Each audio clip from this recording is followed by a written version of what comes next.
سب سے پہلے اسلام کا اظہار نبی کریم صلی اللہ علیہ وسلم نے نماز ہی سے کیا تھا، اور کفار سے آپ کی مٹ بھیڑ کا آغاز بھی حرم میں آپ کے نماز پڑھنے سے ہوا تھا۔ آیات یہ ہیں: ہرگز نہیں، انسان سرکشی کرتا ہے اس بنا پر کہ وہ اپنے آپ کو بے نیاز دیکھتا ہے، حالانکہ پلٹنا یقیناً تیرے رب ہی کی طرف ہے۔ تم نے اس شخص کو دیکھا جو ایک بندے کو منع کرتا ہے جبکہ وہ نماز پڑھتا ہو، تمہارا کیا خیال ہے اگر وہ بندہ راہ راست پر ہو یا تقوی کی تلقین کرتا ہو؟ تمہارا کیا خیال ہے اگر یہ منع کرنے والا شخص حق کو جھٹلاتا اور منہ موڑتا ہو؟ کیا وہ نہیں جانتا کہ اللہ دیکھ رہا ہے؟ ہرگز نہیں، اگر وہ باز نہ آیا تو ہم اس کی پیشانی کے بال پکڑ کر کھینچیں گے، اس پیشانی کو جو جھوٹی اور خطا کار ہے۔ وہ بلا لے اپنے حامیوں کی ٹولی کو، ہم بھی عذاب کے فرشتوں کو بلا لیں گے۔ ہرگز نہیں، اس کی بات نہ مانو اور سجدہ کرو اور اپنے رب کا قرب حاصل کرو۔ آپ کے چچا ابو لہب کو آپ سے اس حد تک کدورت اور عداوت ہو گئی تھی کہ ہر جگہ آپ کے پیچھے پیچھے جاتا، اور جب بھی آپ کسی سے مخاطب ہوتے تو شور مچا دیتا، غلط ملط باتیں کر کے اس شخص کو بات سننے سے روک دیتا۔ دراصل نبی صلی اللہ علیہ وسلم کے بارے میں ابو لہب کا موقف شروع سے یہی تھا، جبکہ قریش نے اس وقت اس طرح کی بات سوچی بھی نہیں تھی۔ حج کے دنوں میں بھی ابو لہب نبی کریم صلی اللہ علیہ وسلم کو جھٹلانے کے لیے بازاروں اور اجتماعات میں آپ کے پیچھے لگا رہتا تھا۔ طارق بن عبداللہ محاربی کی روایت سے معلوم ہوتا ہے کہ یہ شخص صرف زبان سے جھٹلانے ہی پر اکتفا نہیں کرتا تھا بلکہ پتھر بھی مارتا تھا۔ ان پتھروں سے آپ کی ایڑیاں خون آلود ہو جاتی تھیں۔ بعثت سے پہلے ابو لہب نے اپنے دو بیٹوں عتبہ اور عتیبہ کی شادی رسول اللہ صلی اللہ علیہ وسلم کی دو صاحبزادیوں سیدہ رقیہ اور سیدہ ام کلثوم رضی اللہ عنہما سے کی تھی۔ جب آپ نے نبوت کا اعلان فرمایا، توحید کی تبلیغ کی، تو اس نے نہایت سخت رویہ اختیار کیا اور اپنے دونوں بیٹوں کو مجبور کیا کہ وہ آپ کی بیٹیوں کو طلاق دے دیں۔ چنانچہ ان دونوں نے طلاق دے دی۔ اسی طرح جب نبی صلی اللہ علیہ وسلم کے دوسرے صاحبزادے عبداللہ کا انتقال ہوا تو ابو لہب کو اس قدر خوشی ہوئی کہ وہ دوڑتا ہوا اپنے دوستوں کے پاس پہنچا اور انہیں یہ خبر سنائی کہ محمد معاذ اللہ ابتر یعنی نسل بریدہ ہو گئے ہیں۔ ابو لہب کی بیوی ام جمیل بھی رسول اللہ صلی اللہ علیہ وسلم کی دشمنی میں اس سے پیچھے نہیں تھی۔ اس کا نام اروا تھا، جو حرب بن امیہ کی بیٹی اور ابو سفیان کی بہن تھی۔ یہ آپ کے راستے میں رات کے وقت کانٹے بچھا دیا کرتی تھی، بہت بد زبان تھی، فساد برپا کرنے والی تھی۔ قرآن میں اسے حمالۃ الحطب یعنی لکڑی ڈھونے والی کا لقب دیا گیا ہے۔ جب اسے معلوم ہوا کہ اس کی اور اس کے شوہر کی مذمت میں قرآن نازل ہوا ہے تو وہ رسول اللہ صلی اللہ علیہ وسلم کو تلاش کرتی ہوئی آئی۔ آپ خانہ کعبہ کے پاس مسجد حرام میں تشریف فرما تھے۔ سیدنا ابو بکر صدیق رضی اللہ عنہ بھی ساتھ تھے۔ اس کی مٹھی میں پتھر تھے۔ آپ کے سامنے آ کھڑی ہوئی تو اللہ تعالیٰ نے اس کی نگاہ پکڑ لی اور وہ رسول اللہ صلی اللہ علیہ وسلم کو نہ دیکھ سکی۔ البتہ ابو بکر صدیق اسے نظر آ رہے تھے۔ اس نے پوچھا، ابو بکر تمہارا ساتھی کہاں ہے؟ مجھے معلوم ہوا ہے کہ وہ میری حجب کرتا ہے۔ اللہ کی قسم اگر میں اس تک پہنچ گئی تو یہ پتھر اس کے منہ پر ماروں گی۔ دیکھو اللہ کی قسم میں بھی شاعرہ ہوں۔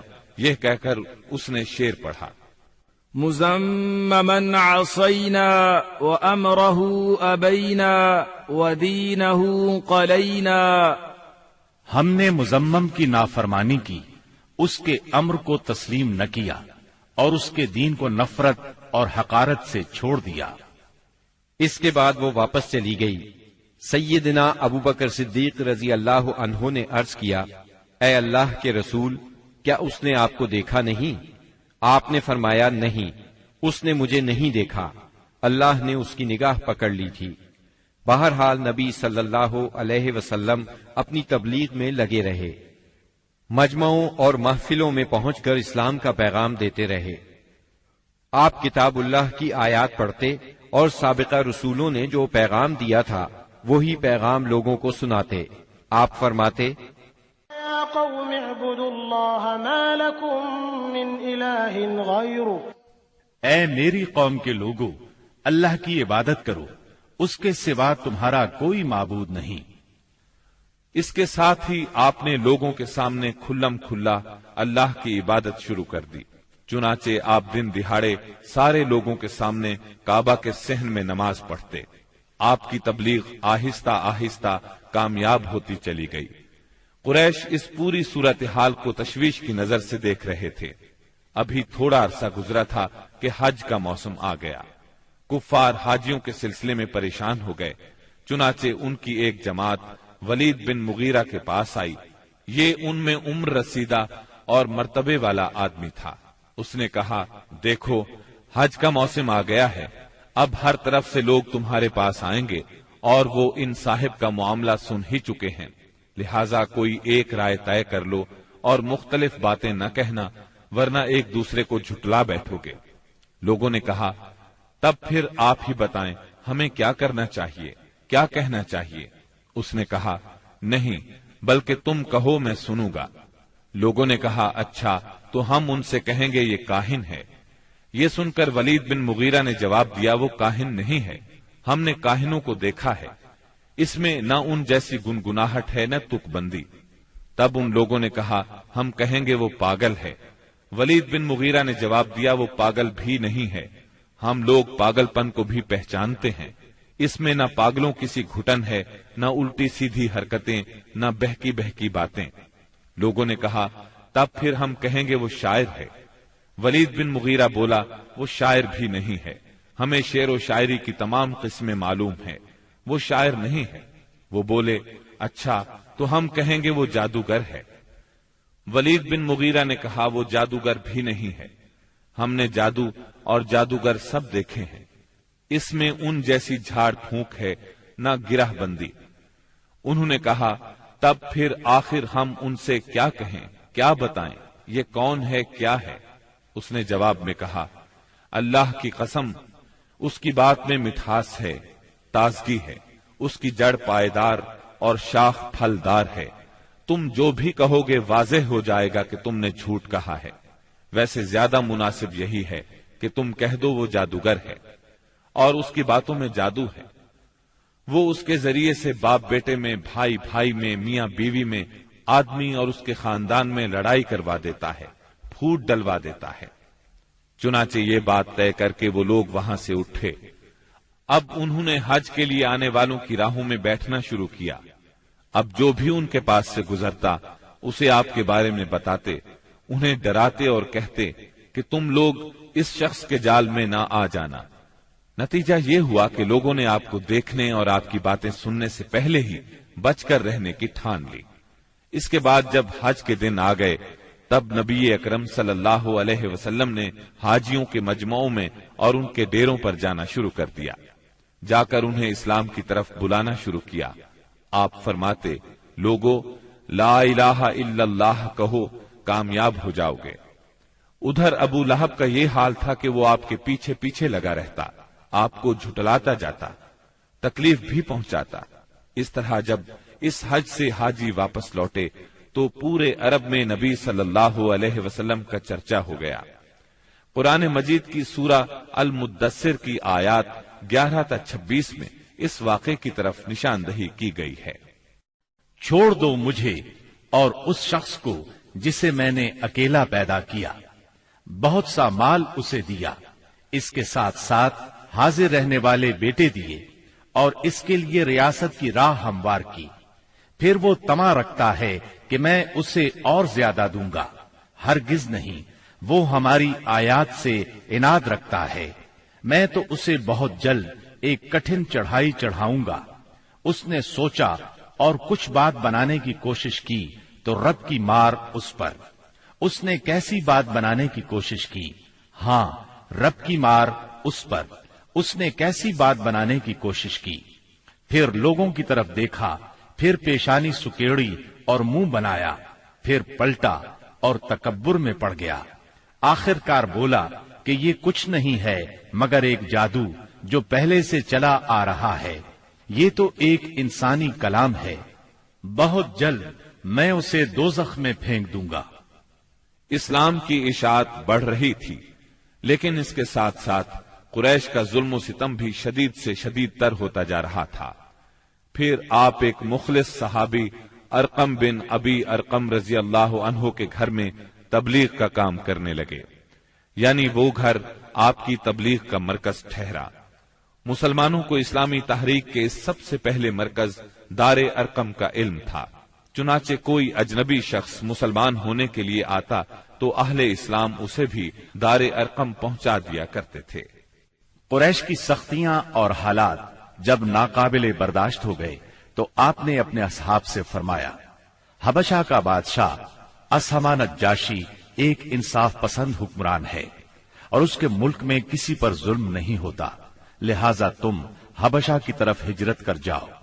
اس ہدایت کے مطابق رجب 5 نبوت میں صحابہ کرام کے پہلے قافلے نے ہجرت کی۔ اس میں 12 مرد اور 4 عورتیں تھیں اور ان کے امیر سیدنا عثمان بن عفان رضی اللہ عنہ تھے۔ ان کے ساتھ ان کی زوجہ محترمہ سیدہ رقیہ رضی اللہ عنہا تھی۔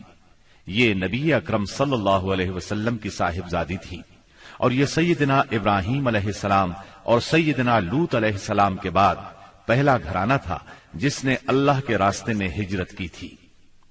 یہ لوگ رات کی تاریکی میں خاموشی سے نکلے اور جدہ کے جنوب میں واقع بحر احمر کی بندرگاہ شعیبہ کا رخ کیا۔ خوش قسمتی سے وہاں 2 تجارتی جہاز موجود تھے۔ یہ لوگ ان پر سوار ہو کر حبشہ پہنچ گئے۔ ادھر قریش کو ان کی روانگی کا علم ہوا تو مارے غیظ و غضب کے ان کا برا حال ہو گیا۔ فوراً آدمی دوڑائے گئے تاکہ ان حضرات کو پکڑا جا سکے اور خوب سزا دی جا سکے، یہاں تک کہ وہ اللہ کا دین چھوڑ دے۔ لیکن ان کے ساحل تک پہنچنے سے پہلے مسلمان سمندر میں دور جا چکے تھے، لہذا یہ لوگ ساحل سے نامراد واپس آ گئے۔ اس ہجرت کے کوئی 2 ماہ بعد رمضان 5 نبوت میں ایک روز رسول اللہ صلی اللہ علیہ وسلم مسجد حرام میں تشریف لائے۔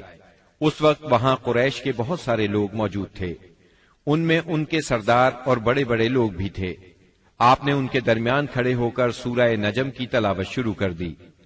ایسا نفیس کلام انہوں نے پہلے کبھی نہیں سنا تھا۔ اب جو ان کے کانوں میں گونجا تو بے خود ہو گئے، دم بخود ہو کر سنتے رہ گئے، اس طرح خاموش اور ساکت ہو گئے کہ آپ کو روکنے کا ہوش بھی نہ رہ گیا۔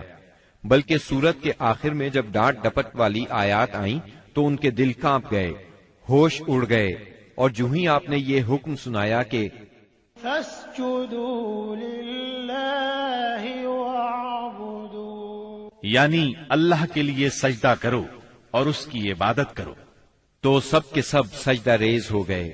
کسی کو اس حکم ربانی سے سرتابی کا یارہ نہ رہا۔ امام بخاری رحمت اللہ علیہ نے سیدنا عبداللہ بن مسعود رضی اللہ عنہ سے روایت کی ہے کہ نبی صلی اللہ علیہ وسلم نے سورہ نجم پڑھی، پھر سجدہ کیا تو قوم کا کوئی فرد نہ بچا جس نے سجدہ نہ کیا ہو۔ ایک آدمی نے ایک مٹھی کنکری یا مٹی کی لی اور اس کو اپنے چہرے کے اوپر تک لے گیا اور کہا، میرے لیے یہی کافی ہے۔ بعد میں میں نے دیکھا کہ وہ حالت کفر میں مارا گیا۔ یہ امیہ بن خلف تھا جو بدر کے دن مارا گیا۔ گویا اس وقت جتنے لوگ تھے ان میں سے بس ایک امیہ بن خلف ایسا تھا جس نے مکمل طور پر سجدہ نہیں کیا، البتہ ایک مٹھی میں کنکریاں لے کر اپنی پیشانی تک لے گیا۔ اس نے سجدہ کرنے والوں کا بس اس حد تک ساتھ دیا تھا۔ اس واقعے کی خبر حبشہ پہنچ گئی، یعنی تمام قریش کے سجدہ کرنے کی خبر۔ اس پر مسلمانوں نے سمجھا کہ وہ سب کے سب مسلمان ہو گئے ہیں۔ وہ سب خوشی خوشی ماہ شوال میں مکے کی طرف روانہ ہو گئے، لیکن جب مکے کے اس قدر قریب پہنچ گئے کہ 1 دن سے بھی کم وقت کی مسافت باقی رہ گئی، تب انہیں اصل بات کا پتہ چلا۔ اس پر کچھ لوگ تو وہیں سے واپس حبشہ چلے گئے اور کچھ چھپ چھپا کر یا کسی کی پناہ لے کر مکہ آ گئے۔ اس کے بعد مسلمانوں پر قریش کی سختیاں اور زیادہ بڑھ گئیں، کیونکہ ایک طرف تو انہوں نے بے خودی میں مسلمانوں کے ساتھ سجدہ کر دیا تھا، اس کا انہیں بہت پچھتاوا تھا، دوسری طرف مسلمانوں کے ساتھ نجاشی بہت اچھا سلوک کر رہا تھا، اس کی انہیں جلن اور کڑھن تھی۔ اس لیے رسول اللہ صلی اللہ علیہ وسلم نے فرمایا، تم لوگ دوبارہ حبشہ ہجرت کر جاؤ۔ چنانچہ اس مرتبہ 82 یا 83 مرد اور 18 یا 19 عورتوں نے ہجرت کی، اور ظاہر ہے یہ ہجرت پہلی ہجرت کی نسبت زیادہ مشکل تھی، کیونکہ اب قریش چوکنے تھے، مسلمانوں کی نقل و حرکت پر ان کی نظر تھی۔ یہ اور بات ہے کہ مسلمان ان سے زیادہ چوکنے، با حکمت اور ٹھوس قدم اٹھانے والے ثابت ہوئے، اور ان کی تمام تر پکڑ دھکڑ کے باوجود حبشہ کی طرف نکلنے میں کامیاب ہو گئے۔ اس ہجرت سے قریش کے گھر گھر میں کوہرام مچ گیا، کیونکہ قریش کے بڑے چھوٹے خاندانوں میں سے کوئی ایسا نہیں تھا جس کے چشم و چراغ ان مہاجرین میں شامل نہ ہو۔ کسی کا بیٹا گیا تھا تو کسی کا داماد، کسی کی بیٹی گئی تھی تو کسی کا بھائی اور کسی کی بہن۔ ابو جہل کے بھائی سلمہ بن ہشام، اس کے چچا زاد 2 بھائی، اس کی چچا زاد بہن ام سلمہ، ابو سفیان کی بیٹی ام حبیبہ، عتبہ کے بیٹے اور ہند جگر خور کے سگے بھائی ابو حذیفہ، سہیل بن عمرو کی بیٹی سہلہ، عثمان بن عفان، ان کی اہلیہ رقیہ بنت رسول اللہ صلی اللہ علیہ وسلم، زبیر بن عوام، مصعب بن عمیر، عبد الرحمن بن عوف، ابو سلمہ مخزومی، عثمان بن مظعون، جعفر بن ابی طالب اور ان کی زوجہ اسماء بنت امیس رضی اللہ عنہم وغیرہ۔ اس طرح قریب قریب تمام سرداران قریش اور مشہور دشمنان اسلام کے جگر گوشے دین کی خاطر گھر بار چھوڑ کر نکل کھڑے ہوئے تھے، اس لیے کوئی گھرانہ ایسا نہ تھا جو اس واقعے سے متاثر نہ ہوا ہو۔ قریش پر یہ بات بہت گراں گزری کہ مسلمان ان سے بچ کر ایک ایسی جگہ جا پہنچے ہیں جہاں ان کی جان اور مال کو کوئی خطرہ نہیں ہے۔ چنانچہ انہوں نے ان حضرات کی واپسی کا منصوبہ تیار کیا۔ عمرو بن عاص اور عبداللہ بن ربیعہ کو حبشہ بھیجا۔ یہ دونوں اس وقت مشرک تھے۔ انہوں نے حبشہ پہنچ کر منصوبے کے مطابق سب سے پہلے پادریوں سے ملاقاتیں کی اور انہیں تحفے تحائف دیے، پھر بااثر انداز میں دلیل دے کر اپنی آمد کا مقصد بتایا۔ انہوں نے ان کا ساتھ دینے کا وعدہ کر لیا۔ اس کے بعد یہ دونوں نجاشی کے پاس آئے، اسے بھی تحائف پیش کیے، پھر اصل مقصد کی بات شروع کی۔ انہوں نے کہا، اے بادشاہ، آپ کے ملک میں ہمارے کچھ ناسمجھ لوگ بھاگ آئے ہیں، انہوں نے اپنی قوم کا دین چھوڑ دیا ہے اور آپ کے دین میں بھی داخل نہیں ہوئے، بلکہ ایک نیا دین ایجاد کیا ہے، اس کو ہم جانتے ہیں نہ آپ، اس لیے ہمیں آپ کی خدمت میں ان کی قوم کے بڑوں یعنی ان کے والدین، چچاؤں اور ان کے قبیلے کے لوگوں نے بھیجا ہے تاکہ آپ انہیں واپس بھیج دیں، کیونکہ وہ لوگ ان پر نگران ہیں اور ان کی خامی اور خرابی کو سب سے اچھی طرح سمجھتے ہیں۔ جب ان کی یہ بات پوری ہو گئی تو منصوبے کے مطابق پادریوں نے بھی ان کی تائید کی، ہاں میں ہاں ملائی۔ نجاشی نے ان کی باتیں غور سے سنی، لیکن سوچے سمجھے اور دیکھے بھالے بغیر فیصلہ نہیں کیا۔ اس نے سوچا دوسرے فریق کی بھی بات سنی جائے کہ وہ کیا کہتے ہیں، تبھی حق واضح ہو سکے گا۔ چنانچہ اس نے مسلمانوں کو بلا لیا اور ان سے پوچھا، یہ کیسا دین ہے جس کی وجہ سے تم لوگ اپنی قوم سے الگ ہو گئے ہو، لیکن نہ میرے دین میں داخل ہوتے ہو اور نہ ان ملتوں ہی میں سے کسی کے دین میں داخل ہوئے ہو؟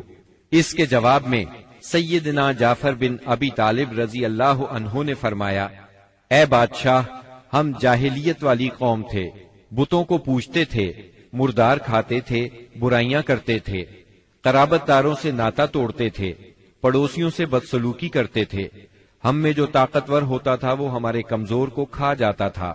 ہم اس حالت میں تھے کہ اللہ تعالیٰ نے ہم ہی میں سے ایک رسول بھیجا، ہم پہلے سے اس کے عالی نسب، سچائی، امانت اور پاک دامنی کو اچھی طرح جانتے تھے۔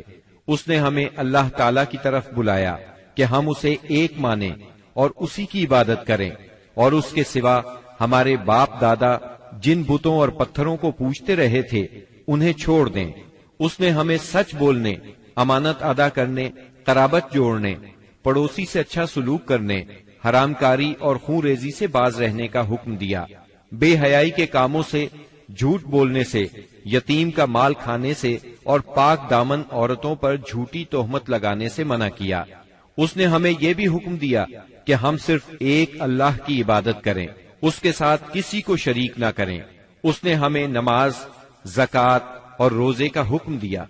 اس موقع پر سیدنا جعفر رضی اللہ عنہ نے اسلام کے اور بہت سے احکام گنوائے، پھر کہا، ہم نے اس پیغمبر کو سچا مانا، اس پر ایمان لائے، اس کی پیروی کی اور اس کے لائے ہوئے دین میں اس کی اطاعت کی۔ چنانچہ ہم نے ایک اللہ کی عبادت کی، اس کے ساتھ کسی کو شریک نہیں کیا، اور جو چیزیں اس نے حرام بتائیں انہیں حرام مانا، جو چیزیں اس نے حلال بتائیں ان کو حلال مانا۔ بس اس پر ہماری قوم ہم سے بگڑ گئی، اس نے ہم پر ظلم و ستم کا بازار گرم کر دیا، ہمیں ہمارے دین سے پھیرنے کے لیے فتنوں اور سزاؤں سے دوچار کیا، تاکہ ہم اللہ کی عبادت چھوڑ کر پھر سے بت پرستی کی طرف پلٹ جائیں، اور جن گندی چیزوں کو حلال سمجھتے تھے انہیں پھر حلال سمجھنے لگے۔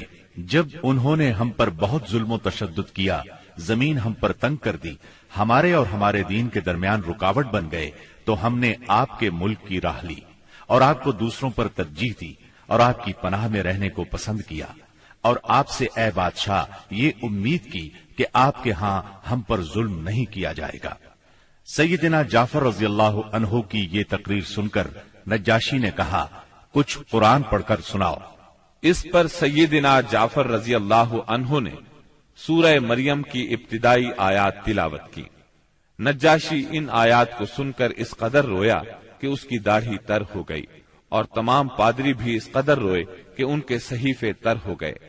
پھر نجاشی نے کہا، یہ کلام اور وہ کلام جو عیسیٰ علیہ السلام لے کر آئے تھے، دونوں ایک ہی طاق شمع سے نکلے ہوئے ہیں۔ اس کے بعد اس نے قریش کے دونوں نمائندوں سے مخاطب ہو کر کہا، تم لوگ چلے جاؤ، اللہ کی قسم میں انہیں تمہارے حوالے نہیں کر سکتا، اور نہ ان کے خلاف کوئی چال چلی جا سکتی ہے۔ دوسرے دن عمرو بن عاص نے ایک خطرناک ترین تدبیر اختیار کی۔ نجاشی سے جا کر کہا، اے بادشاہ، یہ لوگ عیسیٰ علیہ السلام کے بارے میں ایک بڑی بات کہتے ہیں۔ اس پر نجاشی نے پھر مسلمانوں کو بلوایا اور سیدنا عیسیٰ علیہ السلام کے بارے میں سوال کیا۔ سیدنا جعفر رضی اللہ عنہ نے فرمایا، ہم ان کے بارے میں وہی بات کہتے ہیں جو نبی صلی اللہ علیہ وسلم لے کر آئے ہیں، یعنی وہ اللہ کے بندے ہیں، اس کے رسول، اس کی روح اور اس کا وہ کلمہ ہے جسے اللہ نے کنواری پاک دامن مریم علیہ السلام کی طرف القاء کیا تھا۔ اس پر نجاشی نے زمین سے تنکا اٹھایا اور کہا، اللہ کی قسم، جو کچھ تم نے کہا ہے اس سے عیسیٰ علیہ السلام اس تنکے کے برابر بھی بڑھ کر نہیں تھے۔ چنانچہ تم لوگ میرے ملک میں امن اور چین سے رہو، جو تمہیں گالی دے گا اس پر تاوان لگایا جائے گا۔ مجھے سونے کا پہاڑ ملے تو بھی میں گوارا نہیں کروں گا کہ تم میں سے کسی کو ستایا جائے۔ اس کے بعد اس نے حکم دیا کہ قریش کے نمائندوں کو ان کے تحفے واپس کر دیے جائیں۔ چنانچہ یہ دونوں صاحبان منہ لٹکائے واپس مکہ لوٹ آئے، اور مسلمانوں نے وہاں اچھے دیار میں اچھے ہمسائے کے ساتھ قیام کیا۔ بہرحال مشرکین کی چال ناکام ہو گئی۔ یہ بات ان کی سمجھ میں آ گئی کہ وہ مسلمانوں سے عداوت اپنے دائرہ اختیار میں رہ کر ہی کر سکتے ہیں، لیکن پھر اس کے مقابلے میں انہوں نے ایک خوفناک بات سوچی۔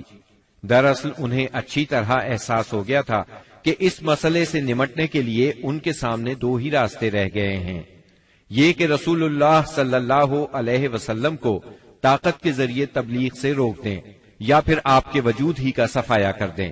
تاہم دوسری صورت ان کے لیے بہت مشکل تھی، اس لیے کہ ابو طالب آپ کے محافظ تھے اور وہ مشرکین کے عزائم کے سامنے آہنی دیوار تھے۔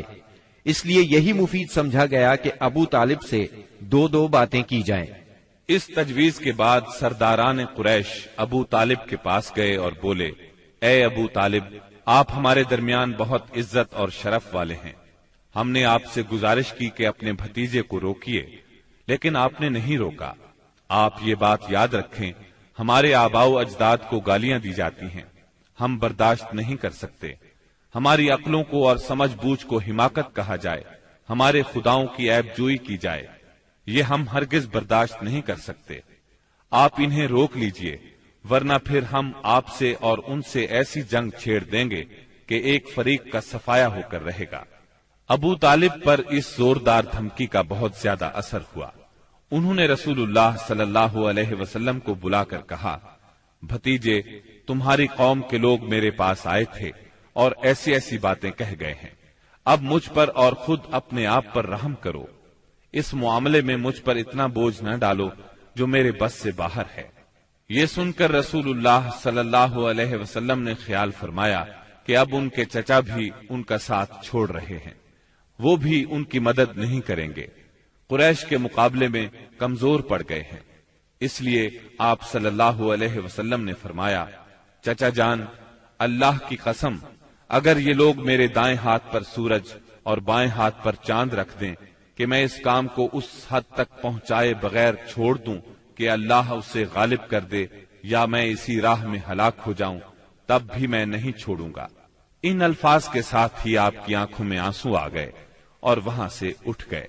واپس جانے لگے تو ابو طالب نے پکارا اور سامنے آ کر کہا، بھتیجے جاؤ، جو چاہو کہو کرو، اللہ کی قسم میں تمہیں کبھی بھی کسی بھی وجہ سے نہیں چھوڑ سکتا۔ پھر یہ اشعار کہے، والله لن يصلوا إليك بجمعهم حتى أوسد في التراب دفينا فاصدع بأمرك ما عليك غضاضة وأبشر وقر بذاك منك عيونا۔ اللہ کی قسم، وہ لوگ تم تک اپنی جمعیت سمیت بھی ہرگز نہیں پہنچ سکتے یہاں تک کہ میں مٹی میں دفن کر دیا جاؤں۔ تم اپنی بات کھلم کھلا کہو، تم پر کوئی قید نہیں، تم خوش ہو جاؤ اور تمہاری آنکھیں اس سے ٹھنڈی ہو جائیں۔ سابقہ دھمکی کے باوجود جب قریش نے دیکھا کہ رسول اللہ صلی اللہ علیہ وسلم اپنا کام کیے جا رہے ہیں تو وہ جان گئے کہ ابو طالب رسول اللہ صلی اللہ علیہ وسلم کو نہیں چھوڑ سکتے، بلکہ اس بارے میں قریش سے جدا ہونے اور ان سے دشمنی مول لینے تک کو تیار ہیں۔ تو وہ لوگ ولید بن مغیرہ کے لڑکے عمارہ کو ساتھ لے کر ابو طالب کے پاس پہنچے اور ان سے یوں عرض کیا، اے ابو طالب، یہ قریش کا سب سے بانکا اور خوبصورت جوان ہے، آپ اسے لے لیں، اس کی دیت اور نصرت کے آپ حقدار ہوں گے، آپ اسے اپنا لڑکا بنا لیں، یہ آپ کا ہوگا، آپ اپنے بھتیجے کو ہمارے حوالے کر دیں، اس بھتیجے کو جس نے آپ کے آبا و اجداد کے دین کی مخالفت کی ہے، آپ کی قوم کا شیرازہ منتشر کر رکھا ہے اور ان کی عقلوں کو حماقت سے دوچار بتلایا ہے، ہم اسے قتل کریں گے، بس یہ ایک آدمی کے بدلے میں ایک آدمی کا حساب ہے۔ ابو طالب نے اس پر ان سے کہا، اللہ کی قسم، کتنا برا سودا ہے جو تم مجھ سے کر رہے ہو، تم اپنا بیٹا مجھے دیتے ہو کہ میں اسے کھلاؤں پلاؤں اور پالوں پوسوں، جبکہ میرا بیٹا مجھ سے طلب کرتے ہو کہ اسے قتل کر دو، اللہ کی قسم یہ نہیں ہو سکتا۔ اس پر نوفل بن عبد مناف کا پوتا متم بن عدی بولا، اللہ کی قسم، اے ابو طالب، تم سے تمہاری قوم نے انصاف کی بات کہی ہے اور جو صورت تمہیں ناگوار ہے اس سے بچنے کی کوشش کی ہے، لیکن میں دیکھتا ہوں کہ تم ان کے سلسلے میں کسی بات کو قبول نہیں کرنا چاہتے۔ اس کی بات کے جواب میں ابو طالب نے کہا، اللہ کی قسم، تم لوگوں نے میرے ساتھ انصاف کی بات نہیں کی، بلکہ تم بھی میرا ساتھ چھوڑ کر میرے مخالف لوگوں کی مدد پر تلے بیٹھے ہو، اگر یہی بات ہے تو ٹھیک ہے، جو چاہو کرو۔ اس گفتگو کی ناکامی کے بعد قریش کا ظلم و ستم حد سے بڑھ گیا، تکالیف دینے کا سلسلہ پہلے سے کئی گنا زیادہ اور سخت تر ہو گیا۔ انہی دنوں قریش کے سرکشوں کے دماغوں میں نبی صلی اللہ علیہ وسلم کے خاتمے کی ایک تجویز ابھری، لیکن یہ تجویز بھی ان کے خلاف گئی۔ اس تجویز کی بنا پر مکے کے دو نامور اور سرفروش یعنی سیدنا حمزہ اور سیدنا عمر بن خطاب رضی اللہ عنہما اسلام لائے اور ان کے ذریعے سے اسلام کو خوب طاقت ملی۔ ظلم و ستم کے طویل ترین سلسلے کے صرف ایک دو نمونے آپ کو سنائے جاتے ہیں۔ ایک روز ابو لہب کا بیٹا عتیبہ رسول اللہ صلی اللہ علیہ وسلم کے پاس آیا اور بولا، میں والنجم اذا ہوا اور ثم دنا فتدلی کا انکار کرتا ہوں، یعنی اس نے قرآن کی ان آیات کے بارے میں کہا کہ میں ان کا انکار کرتا ہوں۔ پھر آپ پر حملہ آور ہوا، آپ کا کرتا پھاڑ ڈالا، آپ کے چہرہ مبارک پر تھوکنے کی کوشش کی، لیکن اس کا تھوک آپ کے چہرہ مبارک تک نہ آ سکا۔ اس موقع پر نبی کریم صلی اللہ علیہ وسلم نے اس کے حق میں یوں بد دعا فرمائی: اے اللہ، اپنے کتوں میں سے کوئی کتا اس پر مسلط کر دے۔ رسول اللہ صلی اللہ علیہ وسلم کی یہ بد دعا قبول ہوئی، اور وہ اس طرح کہ ایک مرتبہ عتیبہ قریش کے کچھ لوگوں کے ساتھ سفر پر گیا۔ قافلے نے ملک شام کے مقام زرقاء میں پڑاؤ ڈالا تو رات کے وقت ایک شیر قافلے کے نزدیک آیا۔ اس نے پورے قافلے کے گرد چکر لگایا۔ عتیبہ نے اس شیر کو دیکھا تو بولا: ہائے میری تباہی، اللہ کی قسم یہ مجھے کھا جائے گا۔ محمد نے مجھے بد دعا دی تھی، دیکھو میں شام میں ہوں، اس نے مکے میں رہتے ہوئے مجھے مار ڈالا۔ اس وقت تو شیر چلا گیا۔ لوگوں نے عتیبہ کو دلاسا دیا کہ فکر کرنے کی کوئی بات نہیں۔ پھر اس کی حفاظت کی خاطر اس کے چاروں طرف جانور کھڑے کر دیے تاکہ اگر رات کے وقت شیر آ جائے تو عتیبہ کی بجائے کسی جانور کو کھا لے، عتیبہ کی طرف رخ نہ کرے۔ اس کے باوجود عتیبہ کی گویا جان نکلی جا رہی تھی۔ پھر رات ہو گئی، سب لوگ سو گئے، لیکن عتیبہ سے نیند کوسوں دور تھی، اور آخر کار شیر آ گیا۔ اس نے جانوروں کو کچھ نہ کہا، ایک چھلانگ لگا کر ان کے اوپر سے ہوتا ہوا عتیبہ پر جا پڑا اور اس کا سر چبا ڈالا۔ تکالیف پہنچانے والوں میں ایک شخص عقبہ بن ابی معیط تھا۔ اس نے ایک روز حالت سجدہ میں نبی صلی اللہ علیہ وسلم کی گردن اس زور سے دبائی کہ معلوم ہوتا تھا آپ کی آنکھیں باہر نکل آئیں گی۔ سیدنا امیر حمزہ رضی اللہ عنہ رشتے میں آپ کے چچا تھے، مگر عمر میں آپ سے 2-3 سال ہی بڑے تھے۔ آپ دونوں نے چونکہ سویبہ کا دودھ پیا تھا، اس لیے رضائی بھائی بھی تھے۔ سیدنا حمزہ رضی اللہ عنہ کو شکار کھیلنے اور سپاہ گری کا بہت شوق تھا۔ منہ اندھیرے تیر کمان لے کر شکار کے لیے نکل جاتے اور پورا دن اسی شوق میں گزار دیتے۔ شام کو واپس آتے تو پہلے حرم میں جاتے، طواف کرتے۔ قریش کے رئیس حرم میں اکثر اپنی الگ الگ مجلس جما کر بیٹھتے تھے۔ سیدنا حمزہ کی ان سب سے اچھی دوستی تھی، اس لیے سب لوگ ان کی بہت قدر کرتے تھے۔ ایک روز نبی اکرم صلی اللہ علیہ وسلم کوہ صفا پر بیٹھے تھے، اتنے میں ابو جہل آیا اور آپ کو دیکھتے ہی آگ بگولا ہو گیا۔ آپ کو گالیاں دینے لگا، آپ خاموش رہے۔ اس خاموشی سے اس کا پارا اور چڑھ گیا۔ اس نے ایک پتھر اٹھایا اور آپ کے سر پر دے مارا۔ آپ کا سر زخمی ہو گیا، خون بہنے لگا۔ شام کو سیدنا حمزہ رضی اللہ عنہ شکار سے لوٹے تو عبداللہ بن جدعان کی لونڈی نے بتایا کہ آج آپ کے بھتیجے محمد کو ابو جہل نے سخت تکلیف پہنچائی ہے، آپ زخمی ہو گئے ہیں۔ سیدنا حمزہ رضی اللہ عنہ نے یہ سنا تو غصے سے بھڑک اٹھے۔ آخر آپ ان کے قریبی عزیز تھے۔ سیدھے ابو جہل کے پاس گئے اور بولے: تو میرے بھتیجے کو گالی دیتا ہے، حالانکہ میں اسی کے دین پر ہوں۔ اس کے بعد کمان سے اس زور سے مار ماری کہ ابو جہل اس کمان سے زخمی ہو گیا۔ اب سیدنا حمزہ رضی اللہ عنہ آپ صلی اللہ علیہ وسلم کے پاس پہنچے اور بولے: بھتیجے، تمہیں یہ سن کر خوشی ہوگی کہ میں نے ابو جہل سے تمہارا بدلہ لے لیا ہے۔ اس پر نبی اکرم صلی اللہ علیہ وسلم نے فرمایا: چچا، میں ایسی باتوں سے خوش نہیں ہوا کرتا۔ اگر آپ میری خوشی چاہتے ہیں تو اس کا آسان اور سیدھا سادہ طریقہ یہ ہے کہ آپ مسلمان ہو جائیں۔ سیدنا امیر حمزہ رضی اللہ عنہ کے دل پر اس جملے کا اتنا اثر ہوا کہ انہوں نے اسی وقت کلمہ پڑھا اور اسلام قبول کر لیا۔ سیدنا حمزہ رضی اللہ عنہ کے ایمان لانے کے 3 دن بعد سیدنا عمر بن خطاب بھی اسلام لے آئے۔ وہ قریش مکہ کے بہت بڑے ستون اور مددگار تھے۔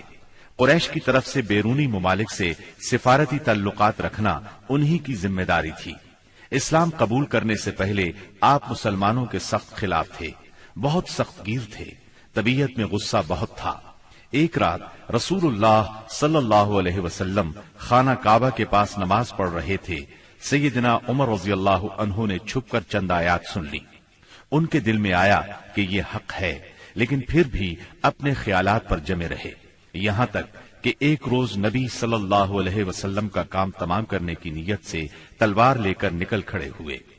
راستے میں ان کی ملاقات سیدنا نعیم بن عبداللہ سے ہوئی۔ یہ نئے نئے مسلمان ہوئے تھے، اس لیے ابھی ان کے اسلام لانے کی خبر سیدنا عمر رضی اللہ عنہ کو نہیں ہوئی تھی۔ ان کے ہاتھ میں ننگی تلوار اور چہرے پر شدید غصے کے آثار دیکھ کر انہوں نے پوچھا، خیر تو ہے عمر، دوپہر کے وقت ننگی تلوار لیے کدھر کا ارادہ ہے؟ سیدنا عمر رضی اللہ عنہ نے جواب دیا، محمد کو قتل کرنے کے لیے جا رہا ہوں۔ یہ سن کر نعیم بولے، محمد کو قتل کرنے سے پہلے اپنے گھر کی خبر لو۔ تمہاری بہن فاطمہ اور تمہارے بہنوئی سعید تمہارا دین چھوڑ کر اسلام قبول کر چکے ہیں۔ سیدنا عمر یہ سن کر آگ بگولا ہو گئے، سیدھے بہن کے گھر پہنچے۔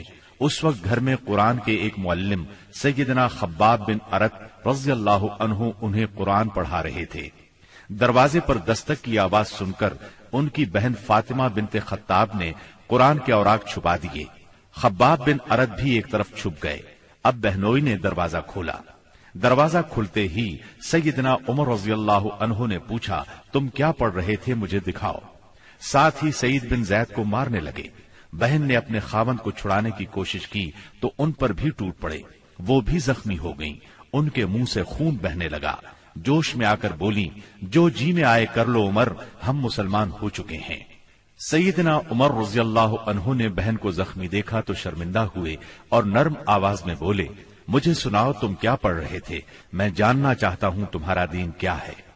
فاطمہ بنت خطاب رضی اللہ عنہا نے جوش کے عالم میں چند جملے کہے، پھر فرمایا، جاؤ پہلے غسل کرو، پھر دکھائیں گے ہم کیا پڑھ رہے تھے۔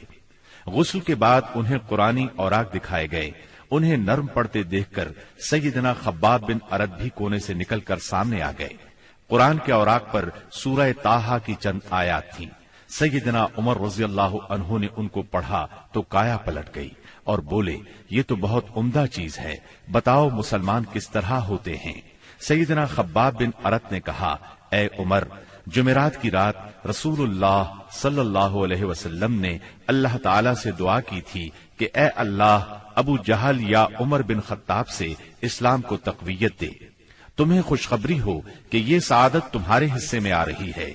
رسول اللہ صلی اللہ علیہ وسلم دار ارقم میں ہیں۔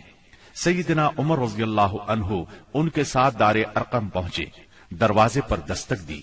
دروازہ کھلنے پر اندر موجود لوگ سیدنا عمر رضی اللہ عنہ کو دیکھ کر چونک اٹھے۔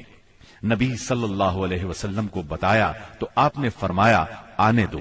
سیدنا عمر رضی اللہ عنہ اندر داخل ہوئے۔ آپ صلی اللہ علیہ وسلم نے ان کا کرتا پکڑ کر کھینچا اور فرمایا، عمر، کس ارادے سے آئے ہو؟ سیدنا عمر رضی اللہ عنہ نے فوراً کلمہ پڑھا، اشہد اللہ الہ الا اللہ وانک رسول اللہ، میں گواہی دیتا ہوں کہ یقیناً اللہ کے سوا کوئی لائق عبادت نہیں اور یقیناً آپ اللہ کے رسول ہیں۔ یہ اس قدر اچانک اور اس قدر غیر متوقع تھا کہ وہاں موجود تمام صحابہ بے ساختہ پکار اٹھے، اللہ اکبر۔ دار ارقم گونج اٹھا۔ سیدنا عمر رضی اللہ عنہ کا ایمان لے آنا کوئی معمولی واقعہ نہیں تھا۔ مسلمانوں میں خوشی کی لہر دوڑ گئی۔ دوسری طرف قریش اپنی تدابیر میں مصروف تھے۔ ایک روز کچھ سردار مسجد حرام میں محفل جمائے بیٹھے تھے، جبکہ آپ ایک کونے میں الگ بیٹھے تھے۔ مسلمانوں کی بڑھتی ہوئی تعداد نے قریش کی پریشانی میں بہت اضافہ کر دیا تھا، لہذا اس موقع پر ابو سفیان کے خسر عتبہ بن ربیعہ نے قریش کے سرداروں سے کہا، صاحبو، اگر آپ لوگ پسند کریں تو میں جا کر محمد سے بات کروں اور ان کے سامنے چند تجاویز رکھوں، شاید کہ وہ ان میں سے کوئی تجویز مان لیں اور ہم لوگ بھی اس کو قبول کر لیں، ہو سکتا ہے اس طرح وہ ہماری مخالفت سے باز آ جائیں۔ سب حاضرین نے اس بات سے اتفاق کیا۔ عتبہ اٹھ کر آپ کے پاس پہنچا اور آپ کے پاس بیٹھ گیا۔ آپ نے اس کی طرف دیکھا تو وہ بولا، بھتیجے، تم اپنی قوم میں اپنے نسب اور خاندان کے اعتبار سے جو حیثیت رکھتے ہو وہ تمہیں معلوم ہے، مگر تم اپنی قوم پر ایک بڑی مصیبت لے آئے ہو۔ تم نے جماعت میں تفرقہ ڈال دیا ہے، ساری قوم کو تم بے وقوف ٹھہراتے ہو، قوم کے معبودوں اور اس کے دین کی برائی کرتے ہو اور ایسی باتیں کرنے لگے ہو جن کے معنی یہ ہیں کہ ہم سب کے باپ دادا کافر تھے۔ اب ذرا میری بات سنو، کچھ تجاویز تمہارے سامنے رکھتا ہوں، ان پر غور کرو، شاید کہ ان میں سے کسی کو تم قبول کر لو۔ اس کے خاموش ہونے پر آپ نے فرمایا، ابو الولید آپ کہیں، میں سن رہا ہوں۔ اس نے کہا، بھتیجے، یہ کام جو تم نے شروع کیا ہے، اس سے اگر تمہارا مقصد مال حاصل کرنا ہے تو ہم سب مل کر تمہیں اتنا کچھ دینے کے لیے تیار ہیں کہ تم ہم میں سب سے زیادہ مالدار ہو جاؤ گے۔ اگر اس سے اپنی بڑائی چاہتے ہو تو ہم تمہیں اپنا سردار بنانے کے لیے تیار ہیں۔ کسی معاملے کا فیصلہ تمہارے بغیر نہیں کیا کریں گے۔ اگر بادشاہت ہی چاہتے ہو تو ہم تمہیں اپنا بادشاہ بنا لیتے ہیں، اور اگر تم پر کوئی جن آتا ہے جسے تم خود دور کرنے پر قادر نہیں ہو تو ہم بہترین طبیبوں سے اپنے خرچ پر تمہارا علاج کروا دیتے ہیں۔ عتبہ یہ باتیں کرتا رہا، آپ خاموشی سے سنتے رہے۔ جب وہ اپنی کہہ چکا تب آپ نے فرمایا، اچھا اب میری سنو۔ اس کے بعد آپ نے بسم اللہ الرحمن الرحیم پڑھ کر سورہ حامیم السجدہ کی تلاوت شروع کی۔ عتبہ اپنے دونوں ہاتھ پیچھے زمین پر ٹکائے سنتا رہا۔ جب آپ نے آیت سجدہ یعنی آیت نمبر 38 پر پہنچ کر سجدہ کیا، پھر سر اٹھا کر فرمایا، اے ابو الولید، میرا جواب آپ نے سن لیا، اب آپ جانیں اور آپ کا کام۔ ان آیات مبارکہ کا ترجمہ بھی آپ سن لیں جو رسول صلی اللہ علیہ وسلم نے عتبہ کے سامنے اس کی باتوں کے جواب میں پڑھی۔ شروع اللہ کے نام سے جو بہت مہربان نہایت رحم والا ہے۔ حامیم، یہ اتاری ہوئی ہے بڑے مہربان بہت رحم والے کی طرف سے۔ ایسی کتاب ہے جس کی آیتوں کی واضح تفصیل کی گئی ہے، اس حال میں کہ قرآن عربی زبان میں ہے، اس قوم کے لیے جو جانتی ہے۔ خوشخبری سنانے والا اور ڈرانے والا ہے۔ پھر بھی ان میں سے اکثر نے منہ پھیر لیا اور وہ سنتے ہی نہیں۔ اور انہوں نے کہا کہ تو جس کی طرف ہمیں بلا رہا ہے، ہمارے دل تو اس سے پردے میں ہیں اور ہمارے کانوں میں گرانی ہے، اور ہم میں اور تجھ میں ایک حجاب ہے۔ اچھا تو اپنا کام کیے جا، ہم بھی یقیناً کام کرنے والے ہیں۔ آپ کہہ دیجئے کہ میں تو تم ہی جیسا انسان ہوں، مجھ پر وحی نازل کی جاتی ہے کہ تم سب کا معبود ایک اللہ ہی ہے، سو تم اس کی طرف متوجہ ہو جاؤ اور اس سے گناہوں کی معافی چاہو، اور ان مشرکوں کے لیے بڑی ہی خرابی ہے جو زکوٰۃ نہیں دیتے اور آخرت کے بھی منکر ہی رہتے ہیں۔ بے شک جو لوگ ایمان لائیں اور بھلے کام کریں ان کے لیے نہ ختم ہونے والا اجر ہے۔ آپ کہہ دیجئے کہ کیا تم اس اللہ کا انکار کرتے ہو اور تم اس کے شریک مقرر کرتے ہو جس نے 2 دن میں زمین پیدا کر دی؟ سارے جہانوں کا پروردگار وہی ہے، اور اس نے زمین میں اس کے اوپر سے پہاڑ گاڑ دیے اور اس میں برکت رکھ دی، اور رہنے والوں کی غذاؤں کی تجویز بھی اسی میں کر دی، صرف 4 دن میں، ضرورت مندوں کے لیے یکساں طور پر۔ پھر آسمان کی طرف متوجہ ہوا اور وہ دھواں سا تھا، پس اسے اور زمین سے فرمایا کہ تم دونوں خوشی سے آؤ یا ناخوشی سے۔ دونوں نے عرض کیا ہم بخوشی حاضر ہیں۔ پس 2 دن میں 7 آسمان بنا دیے اور ہر آسمان میں اس کے مناسب وحی بھیج دی، اور ہم نے آسمان دنیا کو چراغوں سے زینت دی اور نگہبانی کی۔ یہ تدبیر اللہ غالب و دانا کی ہے۔ اب بھی یہ روگرداں ہوں تو کہہ دیجئے کہ میں تمہیں اس کڑک سے ڈراتا ہوں جو مثل عادیوں اور سمودیوں کی کڑک کے ہوگی۔ حبشہ میں قریش بری طرح ناکام ہو گئے۔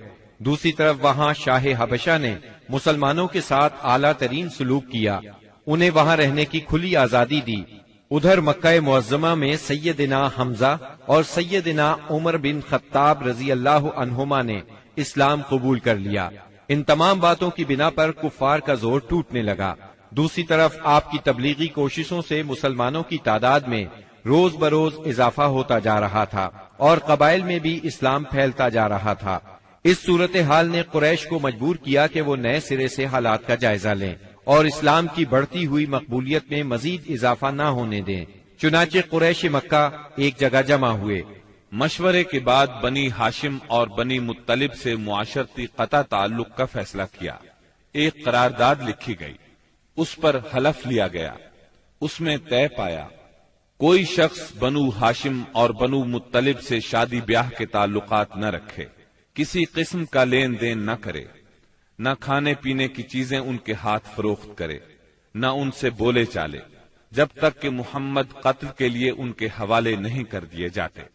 اس قرارداد کو اہمیت دینے کے لیے اس کو کعبے کے اندر لٹکا دیا گیا۔ دوسرے قبائل خاص طور پر بنو کنانہ بھی اس معاہدے میں شریک ہو گئے۔ اس طرح یہ اور مضبوط ہو گیا۔ اس معاہدے کی کتابت بغیز بن عامر بن ہاشم نے کی تھی۔ رسول اللہ صلی اللہ علیہ وسلم نے اس پر بد دعا کی اور اس کا ہاتھ یا ہاتھ کی بعض انگلیاں شل ہو گئیں۔ قریش مکہ کے اس معاشرتی بائیکاٹ سے مجبور ہو کر ابو طالب نے اپنے خاندان کے ساتھ شیب ابی طالب میں پناہ لی۔ شیب ابی طالب مکہ معظمہ میں ایک محلے کا نام تھا۔ بنی ہاشم اس میں رہا کرتے تھے۔ شیب عربی زبان میں گھاٹی کو کہتے ہیں۔ یہ محلہ کوہ ابو قبیس کی گھاٹیوں میں سے ایک گھاٹی میں واقع تھا، اور ابو طالب بنی ہاشم کے سردار تھے، اس لیے شیب ابی طالب کہا جاتا تھا۔ بنی ہاشم اور بنی مطلب کے ہر شخص نے ساتھ دیا۔ مسلمانوں نے ان کی وجہ سے اور کفار کے خاندانی اور نسبتی تعلق کی بنا پر محصور ہونا قبول کیا۔ بنو ہاشم میں سے صرف ابو لہب نے قریش مکہ کا ساتھ دیا اور وہ شہر ہی میں مقیم رہا۔ بنو ہاشم اور بنو مطلب کے 3 سال اس گھاٹی میں گزرے۔ یہ 3 سال اس قدر سخت، تنگ دستی، غربت اور تکالیف کے تھے کہ بھوک کی شدت سے بچوں کے بلبلانے کی آوازیں راستہ چلتے لوگوں کو سنائی دیتی تھیں، مگر سنگ دل کفار ان چیخوں کو سن کر خوش ہوتے تھے۔ مسلمانوں نے ان 3 برسوں میں درختوں کے پتے اور چمڑے کھا کر پیٹ کی آگ بجھائی۔ سعد بن ابی وقاص رضی اللہ عنہ فرماتے ہیں، میں بھوکا تھا، اتفاق سے رات کے وقت میرا پاؤں کسی چیز پر پڑا، میں نے اس چیز کو اٹھایا اور نکل گیا، مجھے اب تک معلوم نہیں کہ وہ کیا چیز تھی۔ اسی طرح اونٹ کی کھال کا سوکھا ہوا چمڑا انہیں کہیں راستے میں پڑا مل گیا، انہوں نے پانی سے دھو کر اس کو جلایا اور صفوف بنا کر پانی کے ساتھ کھا کر 3 راتیں بسر کی۔ یہ معاشرتی بائیکاٹ اتنا شدید تھا کہ قریش نے کھانے پینے کی اشیاء کا لے جانا بھی بند کر دیا تھا۔ جب کوئی تجارتی قافلہ مکے آتا تو ابو لہب اٹھتا اور اعلان کرتا، کوئی تاجر عام نرخوں پر اصحاب محمد کو فروخت نہ کرے، بلکہ اتنی قیمت بڑھائے کہ وہ چیز ان لوگوں کی قوت خرید سے باہر ہو جائے۔ قریش میں سے بعض لوگوں کے دل ان حضرات کی یہ حالت دیکھ کر کڑتے تھے، کیونکہ وہ ان کے عزیز تھے، چنانچہ ایسے لوگ خفیہ طور پر کھانے پینے کی چیزیں بھیج دیتے تھے۔ ایک دن سیدنا حکیم بن حزام رضی اللہ عنہ اپنی پھوپھی سیدہ خدیجہ رضی اللہ عنہا کے لیے کچھ چیزیں لے کے جا رہے تھے کہ ابو جہل نے راستہ روک لیا اور کہا، اگر تم نے شیب ابی طالب میں غلہ پہنچانے کی کوشش کی تو میں سب لوگوں میں تمہیں رسوا کر دوں گا۔ اتفاق سے اس وقت ابو البختری سامنے سے آ گیا۔ واقعے کی تفصیل سن کر ابو جہل سے کہنے لگا، اگر ایک شخص اپنی پھوپھی کے لیے کچھ غلہ بھیجتا ہے تو تم کیوں رکاوٹ بنتے ہو؟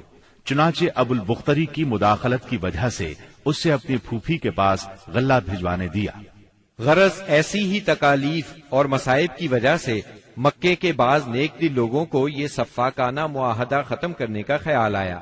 آخر ہشام بن عمرو کی کوششوں سے زہیر بن ابی امیہ، سیدہ خدیجہ رضی اللہ عنہا کے رشتہ دار متم بن عدی، زمعہ بن اسود اور ابو البختری بن ہاشم اور مختلف قبائل کے بعض افراد نے رات کو خفیہ مجلس میں اس معاہدے کی منسوخی کا طریقہ کار مرتب کیا۔ پھر صبح کو کعبۃ اللہ کے پاس اپنے اپنے حلقے میں جمع ہوئے۔ طواف کے بعد پہلے زہیر نے اعلان کیا، جب تک انسانیت کے خلاف اس معاہدے کو ختم نہیں کیا جائے گا میں چین سے نہیں بیٹھوں گا۔ اس پر ابو جہل نے مخالفت کی، لیکن 4 اور نیک دل انسانوں نے اپنے اپنے قبیلے کی طرف سے یکے بعد دیگرے اس بائیکاٹ کو ختم کرنے کا اعلان کیا۔ ابو جہل مجلس کا یہ رنگ دیکھ کر دنگ رہ گیا اور کہنے لگا، یہ معاملہ تو پہلے ہی سے طے شدہ لگتا ہے۔